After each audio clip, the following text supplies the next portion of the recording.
बिहार की सियासत में इन दिनों एक खबर तेजी से तैर रही है। संविदा कर्मियों के भविष्य को लेकर एक बड़ा मास्टर प्लान तैयार किया जा रहा है। जैसे ही राज्य की कमान सम्राट चौधरी के हाथों में आई, वैसे ही लाखों संविदा कर्मियों के बीच उम्मीदों की नई लहर दौड़ गई है। अब बताते चलूं, वर्षों से अस्थायी व्यवस्था में काम कर रहे ये कर्मचारी अब अस्थायी पहचान, बेहतर वेतन और सामाजिक सुरक्षा की आस लगाए बैठे हैं। हालांकि इस पूरे मामले में अभी तक कोई आधिकारिक घोषणा नहीं हुई है, लेकिन सूत्रों के हवाले से यह जानकारी जो है और यह दावा भी किया जा रहा है कि जैसे ही कैबिनेट का विस्तार होगा, इस दिशा में ठोस कदम उठाए जा सकते हैं। संबंधित विभागों को प्रारंभिक स्तर पर तैयारी के संकेत भी दिए जाने की चर्चा है। ऐसे में यह मुद्दा सिर्फ प्रशासनिक नहीं बल्कि सामाजिक और राजनीतिक रूप से भी बेहद महत्वपूर्ण बन चुका है।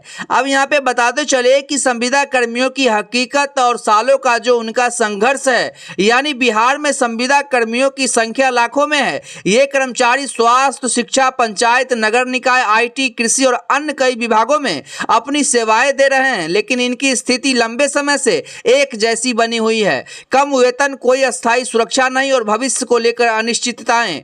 अब यहाँ पे बताते चले कि कई कर्मचारी ऐसे हैं जो 8-10 वर्षों से लगातार काम कर रहे हैं, लेकिन आज भी उन्हें अस्थायी कर्मचारी का दर्जा नहीं मिला। हर साल कॉन्ट्रैक्ट रिन्यू होने का डर बना रहता है। न पेंशन, न बीमा, न मेडिकल सुविधा। इन हालातों में भी वे सरकारी मशीनरी को चलाने में अहम भूमिका निभाते हैं। हम बात करते हैं कोरोना महामारी के दौरान इन कर्मियों ने फ्रंट लाइन पर काम किया। अस्पतालों में डाटा एंट्री से लेकर गांव-गांव सर्वे तक हर जिम्मेदारी निभाई, लेकिन जब हालात सामान्य हुए तो उनकी स्थिति फिर वही की वही रह गई।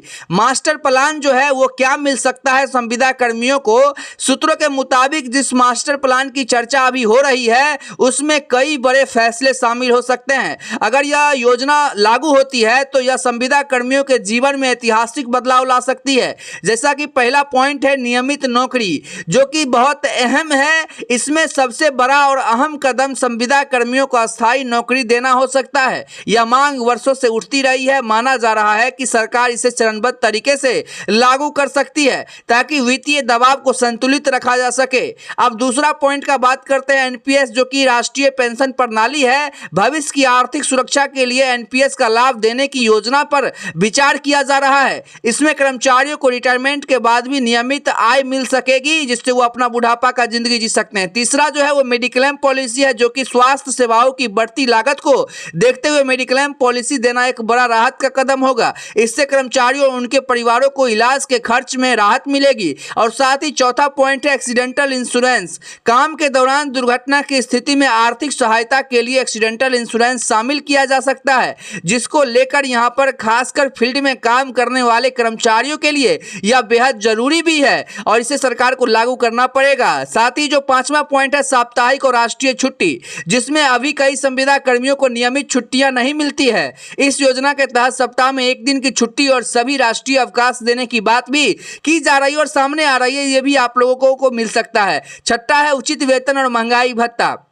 आपको बताते चले कि वेतन में सुधार के साथ महंगाई भत्ता जोड़ने की योजना भी चर्चा में है। इससे कर्मचारियों को आय बढ़ेगी और उनकी आर्थिक स्थिति मजबूत बढ़ेगी। और आपको बताते चले कैबिनेट का विस्तार के बाद क्या होगा, इसको लेकर सूत्रों के मुताबिक इस पूरे जो प्लान है उसका असली ब्लूप्रिंट कैबिनेट विस्तार के बाद सामने आ सकता है। जैसे ही नई कैबिनेट का गठन पूरा होगा, संबंधित विभागों को इस योजना पर काम शुरू करने के निर्देश भी दिए जा सकते हैं। और यहाँ पर बस आपको यह भी माना जा रहा है कि पहले चरण में डेटा कलेक्शन और कर्मचारियों की सूची तैयार की जाएगी। इसके बाद उनकी सेवा अवधि, योग्यता और विभागीय जो भी जरूरतें के आधार पर नियमितीकरण की प्रक्रिया शुरू हो सकती है। अब यहाँ पे सरकार के सामने बड़ी चुनौतियां भी है। इतनी बड़ी योजना को लागू करना आसान नहीं होगा, जिसमें सरकार के सामने कई चुनौतियां भी खड़ी होगी। जिसमें पहला है वित्तीय बोझ, जो कि लाखों कर्मचारियों को नियमित करना और उन्हें सभी सुविधाएं देना राज्य के बजट पर भारी भी पड़ सकता है,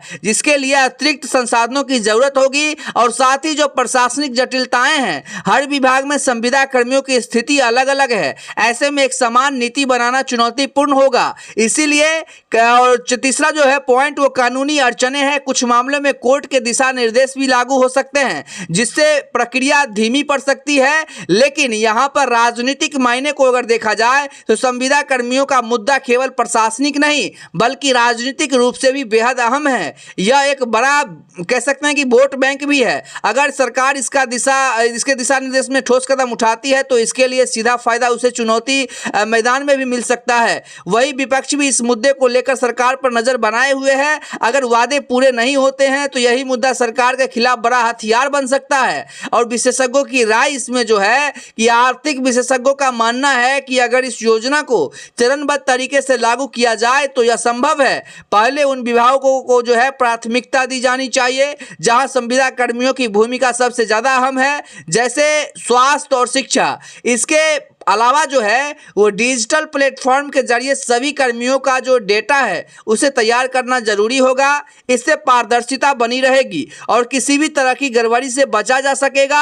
और साथ ही संविदा जो कर्मियों की प्रतिक्रिया जमीनी स्तर पर इस खबर को लेकर जबरदस्त उत्साह। कई कर्मचारी इसे अपने जीवन का सबसे बड़ा मौका मान रहे हैं। वर्षों की मेहनत और संघर्ष के बाद अगर उन्हें अस्थायी नौकरी और सामाजिक सुरक्षा मिलती है तो यह उनके लिए किसी सपने के सच होने जैसा होगा।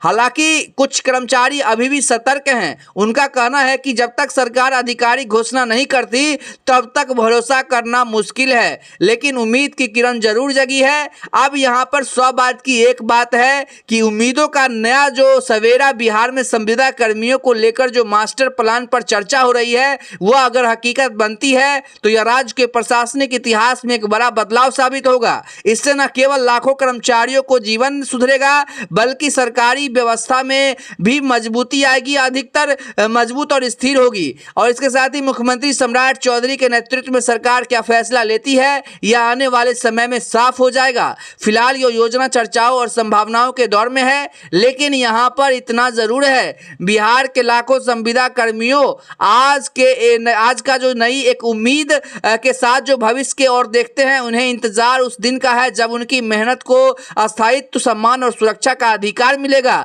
वैसे तमाम संविदा कर्मचारियों को कहना है कि आप लोग इसके बारे में क्या कुछ सोचते हैं। अगर ये तमाम फैसिलिटी आप लोगों को मिलती है तो आप लोग कैसा फील कर सकते हैं, ये कमेंट में जरूर बताएं कि सम्राट चौधरी से आप लोगों को जो उम्मीद है वो उम्मीद पर खरे उतरेंगे कि नहीं उतरेंगे।